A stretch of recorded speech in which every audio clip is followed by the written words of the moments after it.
할렐루야. 아멘. 오늘과 내일이 좀 덥다고 그래요. 그런데 텍사스나 또 동부나 또 한국에 비하면 아무것도 아닙니다. 그러니까 마음 편하게 생각하시고 주님이 주신 오늘 주의 말씀 잘 들었으면 좋겠어요. 오늘은 제2의 인생이라는 주제로 말씀을 나누겠습니다. 어떤 인생이요? 제2의 인생. 여러분과 제가 제2의 인생을 살아갈 수 있는 기회를 다시 한번 찾아보려고 하는 것이에요. 우리는 얼마 전에 7월 11일에 태국의 유소년 축구 선수단 13명이죠. 치앙마이 야생 멧돼지라고 하는 그런 뜻을 가진 소년 축구단이 동굴에 들어갔다가 17일간 갇혀 있다가 살아나왔어요. 17일간 어둠 속에서 있다라고 하는 것은 어린아이들에게도 정말 생명이 위기가 되는 것이죠. 암흑 같은 동굴, 그리고 그 길이가 우리가 생각하는 것과 같이 짧은 것이 아니라 5km를 들어가고 그 가운데 중간에는 물이 차가지고 막혀 있는 그런 곳에서 정말 생각하면 더 암담한 그런 상황에서 17일 만에 모두가 생환으로 살아서 나온 것을 온 세계가 같이 환호했던 것들을 우리는 알게 됩니다. 우리 인생에는 이처럼 생각지도 못한 일들이 일어나게 될 거예요. 또 일어나고 있습니다. 어느 누가 그 속에 들어갔다가 17일 동안 죽음의 고비를 넘길지 누가 알았겠어요? 알면 들어가지 않을 것입니다. 누가 목숨의 위기가 닥칠 줄을 알았겠는가 하는 것이에요. 오늘 우리가 이 자리에 앉아 있는 것까지 우리는 알지 못하지만 여러 순간에 위험한 상황들을 다 삶들을 겪고 이 자리에 왔습니다. 정말 수술대도 몇 번 올라가신 분들도 있고요. 또 인생의 길을 잃어버린 사람들도 있었고, 정말 자녀들 때문에, 가정이 또 경제적인 것 때문에, 신분 때문에 낙심과 좌절에 빠지고 사업을 말았을 때도 있고, 우리의 숱한 곡절을 넘나들면서 사랑하는 사람들을 먼저 보내면서 이 자리까지 와 있는 자리입니다. 그냥 값없이 온 자리가 아니라 우리 삶의 흔적이 우리 삶 안에, 인생 안에 담겨져 있는 자리죠. 그렇기 때문에 우리는 결코 우리가 내 인생을, 우리의 자녀들의 삶을 내가 인생을 조종하고 또 준비하는 것이 아닙니다. 그래서 하나님께서 인도하는 것을 우리는 보면서 우리의 삶을 잘 보면 우리의 목자가 되신 주님과 함께 사망의 음침한 골짜기를 걸어가도 우리는 해를 당하지 아니하고 그 가운데서도 일어나고 나올 수가 있는 것이죠. 아브라함을 하나님이 불렀습니다.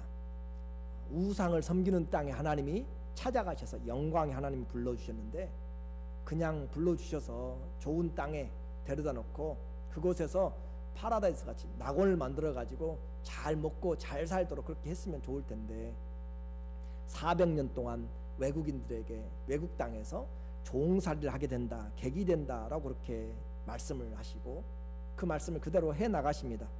그리고 아브라함의 아들 이삭의 아들 야곱을 통하여서 12명의 아들을 낳았는데, 그 중에서 요셉이라고 하는 그 사람을 또 이집트로 먼저 팔려가게 하여서 그를 통하여 하나님이 그들의 삶을 준비하시는 것이죠. 그래서 그들이 그곳에서 가뭄이 들어서 온 세계에 가뭄이 들었습니다. 정말 힘들고 어렵죠. 한 해, 두 해만 가뭄 들어도 죽어가는 사람들이 속절없이 많아질 건데 7년 동안, 그런데 하나님은 그 일을 앞서서 7년 동안 풍년을 주셨죠.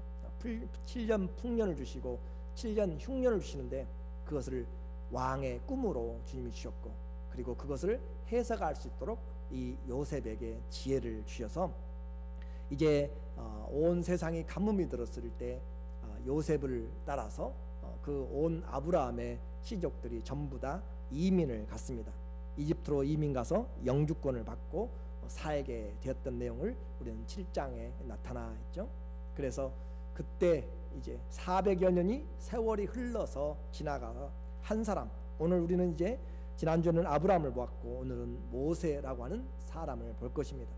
한 사람의 인생을 통해서 파란만장한 삶을 누가 이끌어 가시는지, 누가 인생의 주권자고 우리 인생을 다시 살아야 되는지를 살펴보기를 주의 이름으로 축원합니다.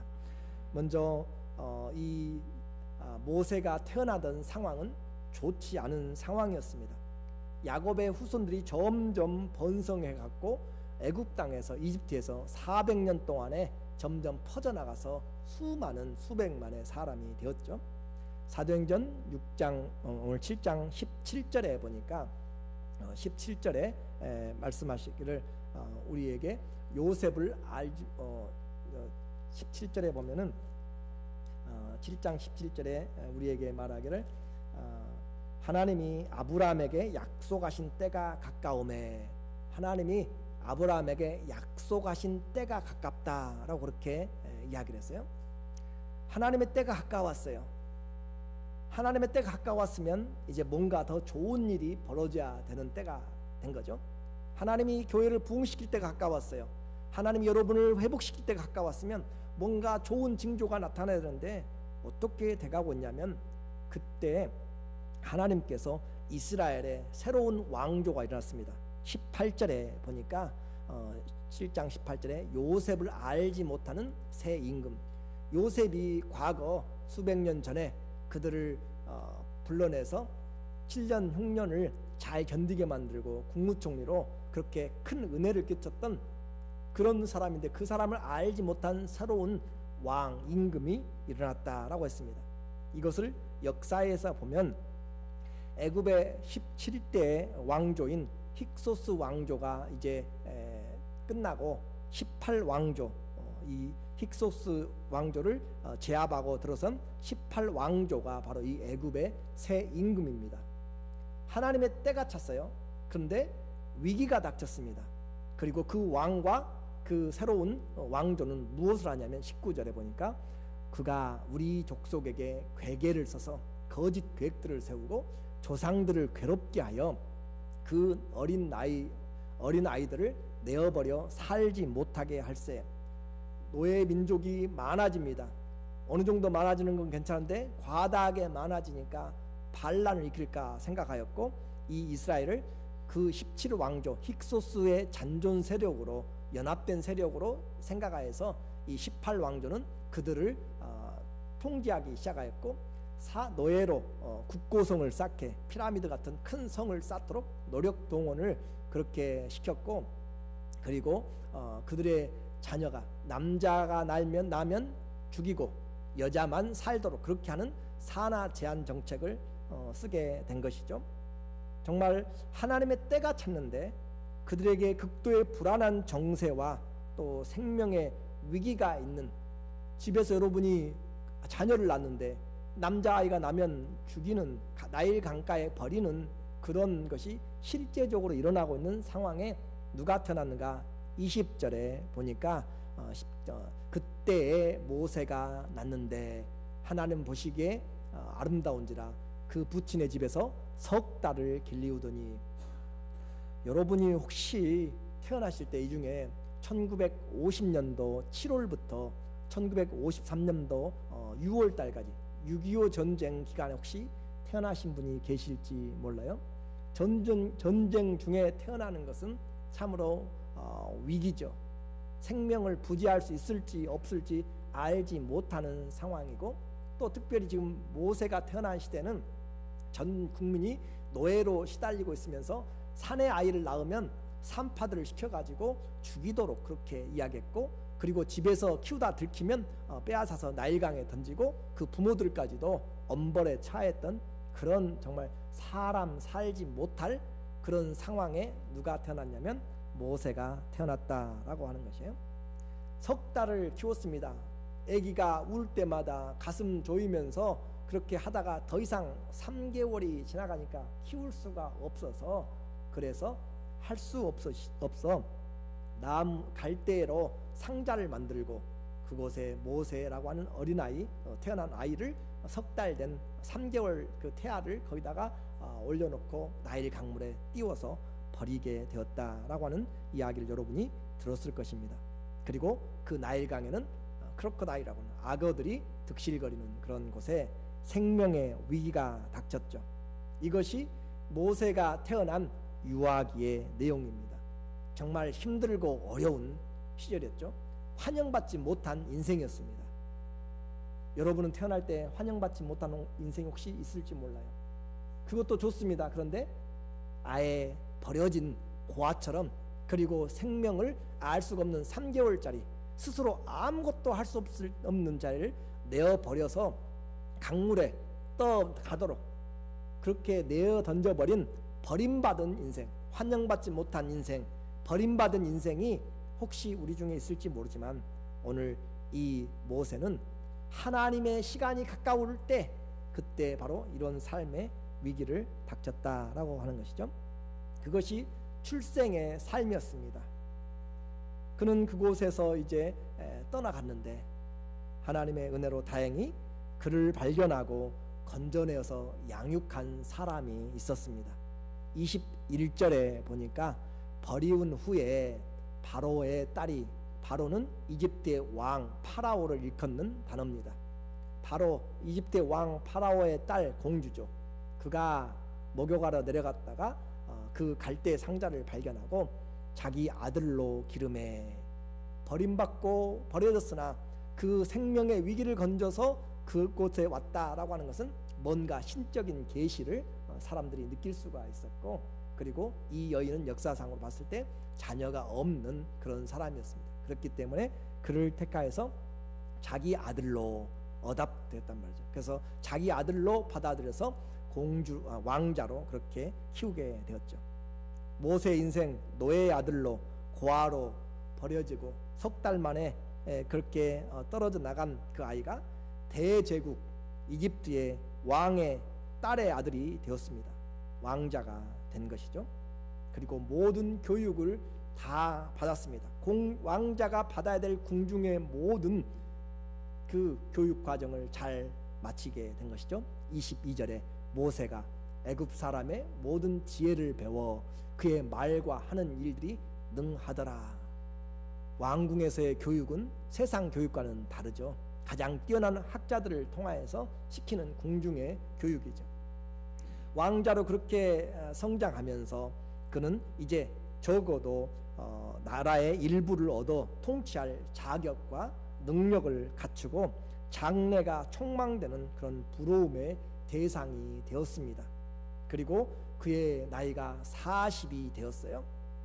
그 시간 수많은 그 40년의 인생은 그에게 정말 인생의 역전보다도 훨씬 큰, 정말 신분의 변합도 보통의 신분이 아니라 생각하지 못할 인생의 삶을 살게 되었습니다. 그의 성장기였습니다. 부러움을 받을 만한 내용이었죠. 그런데 그의 인생의 변화는 여기서 끝나지 않았습니다. 그가 40이 되어서 그가 나이가 들고 철이 들면서 또 어렸을 때 그 젖을 먹였던 그 사람은 바로 자기 어머니가 젖을 먹이도록 그렇게 유모로 역할을 했었죠. 하나님의 섭리였습니다. 그럼으로써 그가 히브리어도 알고 자기가 히브리인인 것도 알고 있는 그런 상황에서 이중적인 갈등이죠. 자기 고향에 와서는 히브리인으로, 그리고 왕자로 있을 때는 이집트의 왕자로, 그런 신분의 이중적인, 그리고 좋은 관계도 아니고 노예와 지배 민족의 그런 갈등의 사이에서 그런 겉으로 드러내지 못하는데, 어느 날 들판을 보니까 압제를 당하고 있는 그 히브리 노예를 보면서 이집트 관리를 쳐서 죽이게 되는 사건이 바로 그의 나이 40에 있게 되었습니다. 동족 히브리인의 압제당함을 보고 애굽인을 죽이게 됐는데, 문제는 이제 그 다음 날이었어요. 그 다음 날 보니까 자기 동족끼리, 우리가 읽었죠, 자기 동족끼리, 히브리인들끼리 서로 형제간에 싸우고 있다. 이게 얼마나 답답한 일이에요. 안 그래도 노예 생활로 힘든데 거기서 노예 생활하면서 노예들끼리 서로 싸워요. 그런 일 어디가 있어요?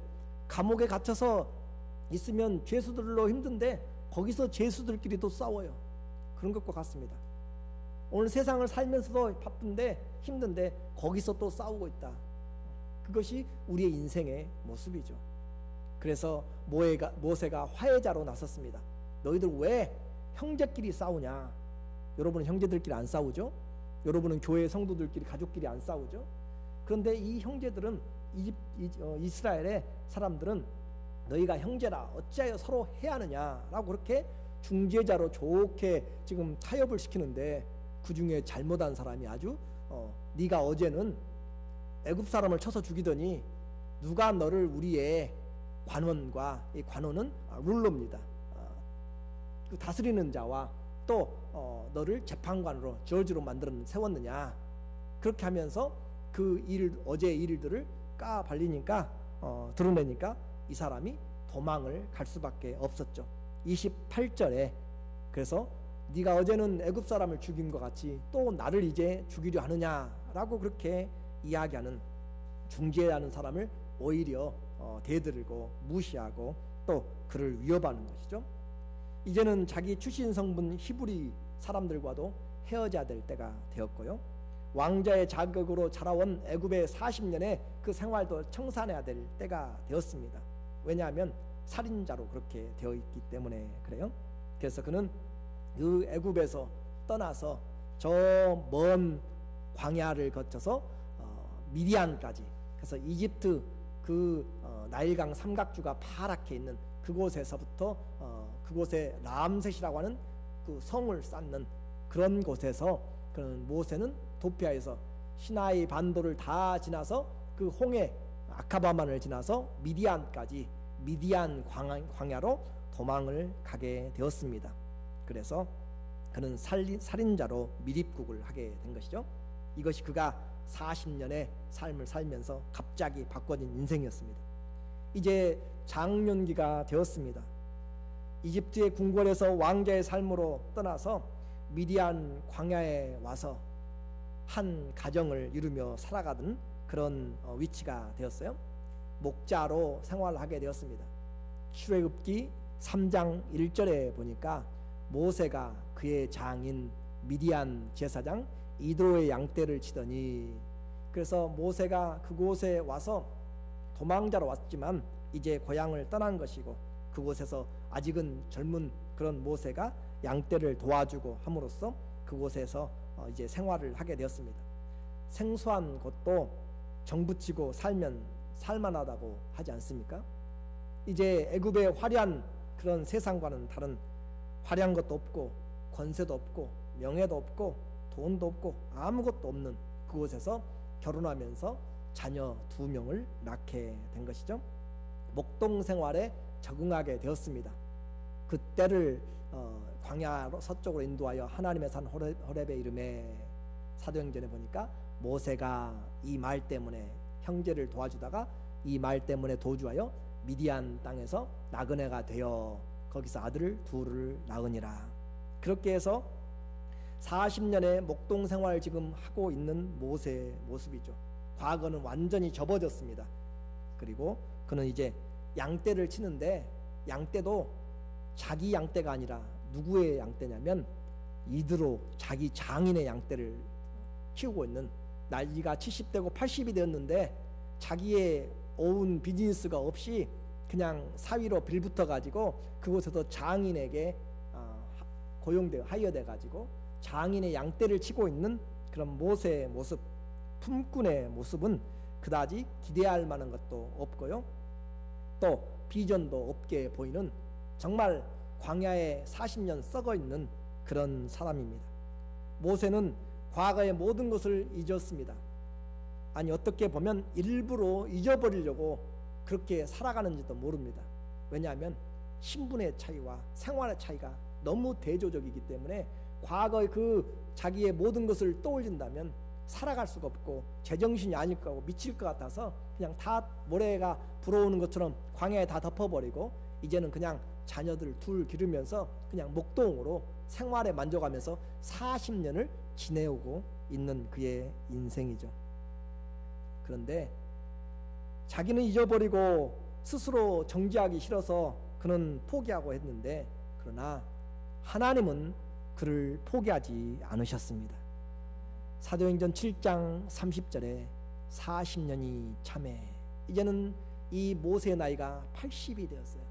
40년 동안 광야에서 목동 생활하고 40년이 참에 천사가 시내산 광야 가시나무 떨기 불꽃 가운데서 그에게 보이거늘 사람은 잊어버리려고 했고 이제는 하루에가 아니라 40년이 지나가 버린 과거의 일들 그럼 묻혀져 버리고 떠났지만 하나님은 포기하지 않고 40년이 참에 하나님의 시간이 되매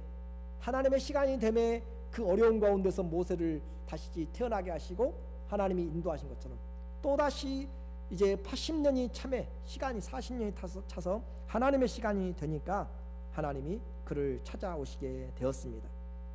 하나님의 시간입니다. 광야의 삶은 여기같이 이렇게 번잡하지 않습니다. 차도 다니지도 않고요. 하루 종일 있어도 지나가는 사람도 없습니다. 광야의 그곳에서 정말 매일매일 뭐 특별히 다른 것이 없어요. 아침 일찍 뜨거운 태양이 떠올라서 밤 늦게까지 있는 그리고 밤에는 추위가 다가오는 그런 곳에서 그 때마다 양떼를 이리저리 옮겨가면서 양을 먹이는 그 먼지나는 것이죠. 우리가 문을 열고 닫을 때 그 문짝에서 돌적이 같은 그 경첩에서 문이 제자리에서 열리고 닫히고 하는 것처럼 모세의 광야 40년 인생은 특별히 다를 것이 없이 그 자리에서 돌면서 그냥 살아가는 그런 삶이었는데 40년이 차는 하나님의 시간이 왔을 때 그날은 달랐습니다. 그 여느 날과 달랐다. 광야에 보면은 군데군데 말은 다 말라 비틀어진 이런 가시나무 같은 것들이 있습니다. 그런데 그곳에 불이 붙었어요.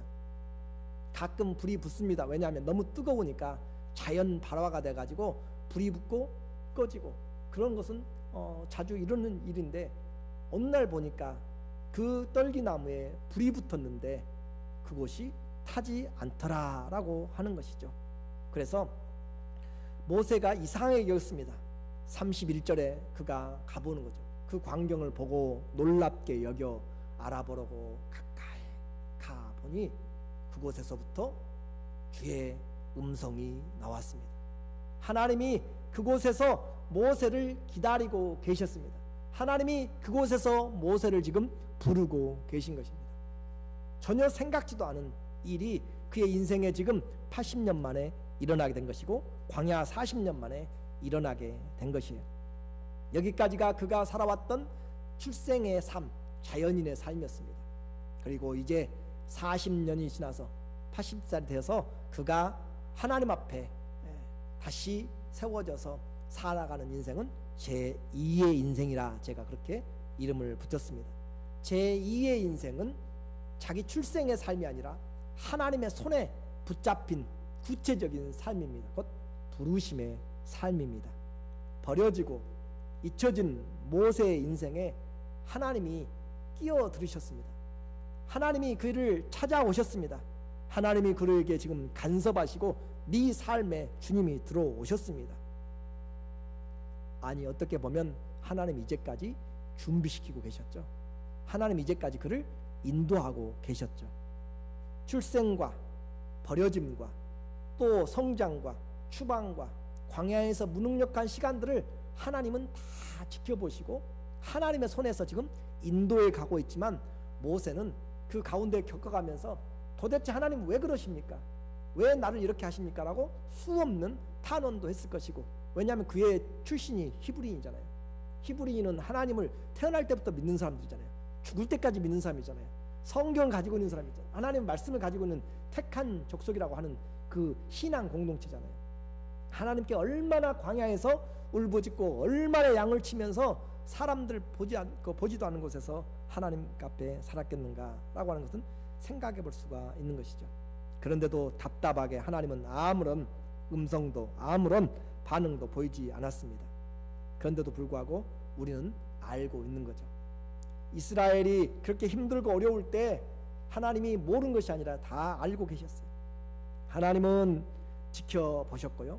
하나님은 그를 인도하시고 하나님은 그를 이끌어서 하나님의 때에 불러서 이제 말씀을 하십니다.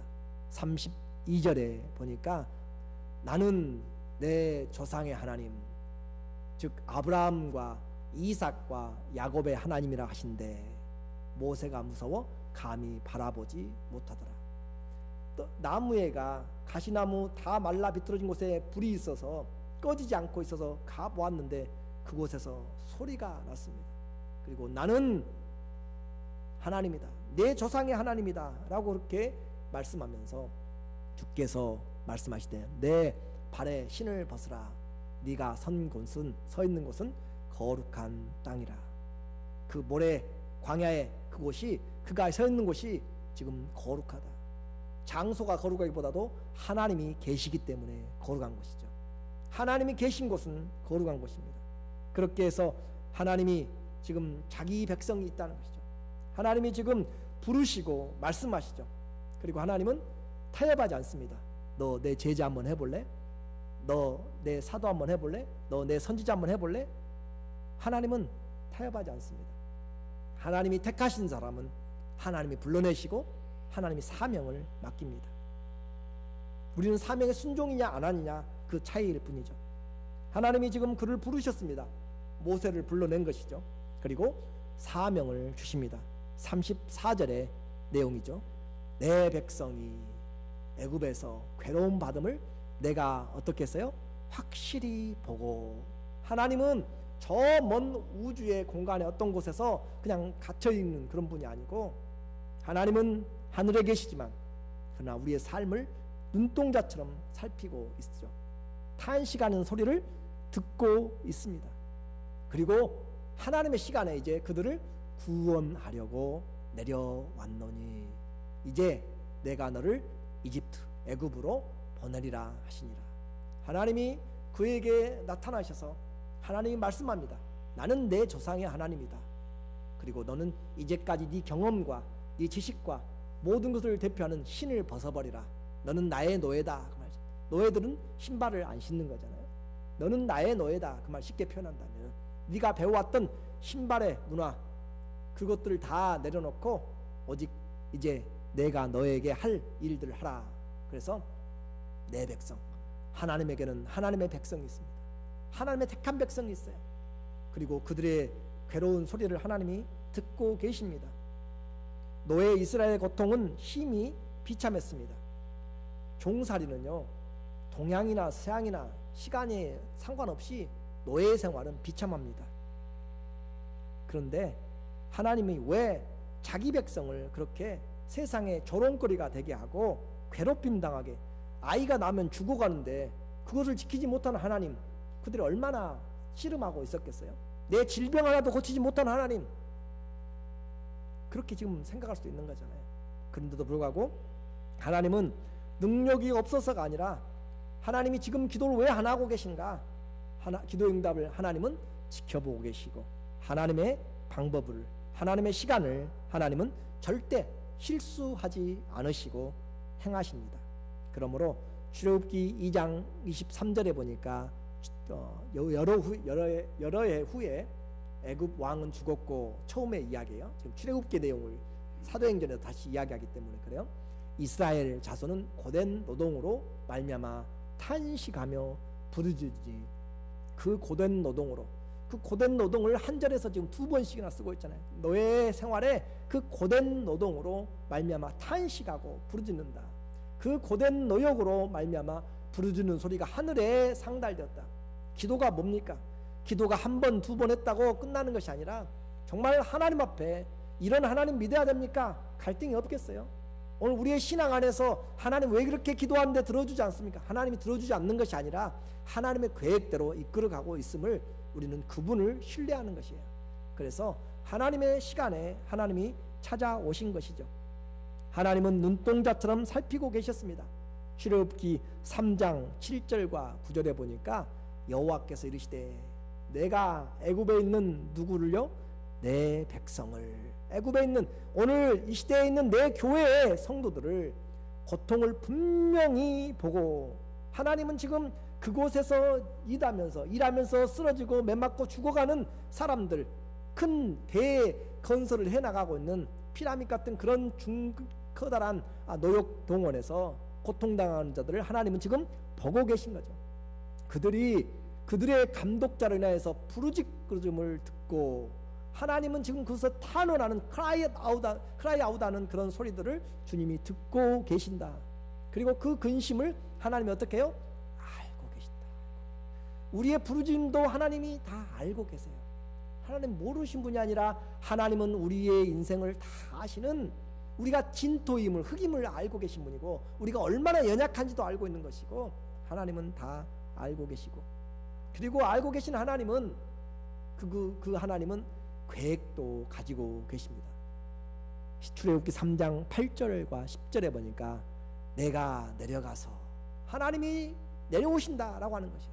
내가 내려가서 그들을 애굽인의 손에서 건져내고 그들을 그 땅에서 인도하여 아름답고 광대한 땅, 젖과 꿀이 흐르는 땅, 곧 가나안 족속과 헷 족속과 아모리 족속과 브리스 족속과 히위 족속과 여부스 족속의 땅에 데려가려 하노라. 하나님의 계획은 이미 서 있습니다. 처음부터 그 땅에 보내려고 하나님이 아브라함을 400년 전에 불러내신 것이에요.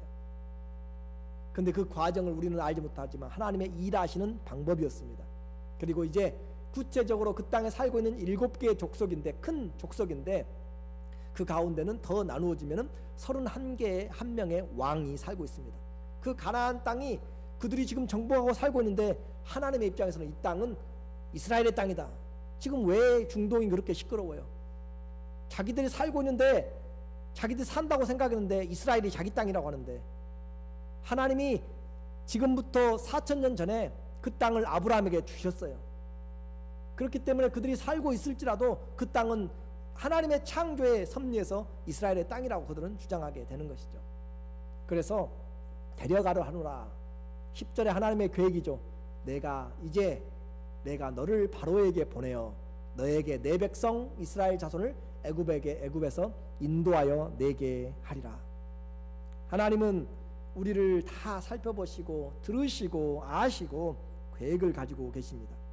하나님의 자기 백성을 이끌어내는 이스라엘의 지도자와 또 이스라엘의 재판장으로 모세를 준비하셨습니다. 사도행전 7장 35절과 36절에 그들의 말이 누가 너를 관리와 재판장으로 세웠느냐 하며 거절하던 그 모세를 하나님은 가시나무 떨기 가운데서 보이던 천사의 손으로 관리와 속량하는 자로 보내셨으니, 사람들이 뭐라고 하든지 하나님이 세워놓은 지도자입니다. 그리고 하나님이 그렇게 만들어 가실 것입니다.